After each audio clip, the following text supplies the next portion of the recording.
நம்ம வீடியோல எகிப்தியர்களுக்கும் தமிழர்களுக்கும் என்ன சம்பந்தம் அப்படிங்கறத பார்க்க போறோம். கொஞ்ச நாளைக்கு முன்னாடி இதே வீடியோவை நான் போட்டிருந்தேன்.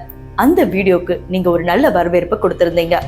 அதே மாதிரி இந்த வீடியோவை நீங்க பாப்பீங்க அப்படின்னு நான் நம்புறேன். சோ இந்த வீடியோல இந்த மாதிரி மர்மங்கள் நிறைஞ்ச சிமிலாரிட்டிஸ் நீங்க பார்க்கும்போது பயங்கரமா வியந்து போவீங்க. சோ வாங்க வீடியோக்குள்ள போகலாம். நான் சிவரஞ்சனி ரெட் டேப் ஹிஸ்டரியில இருந்து.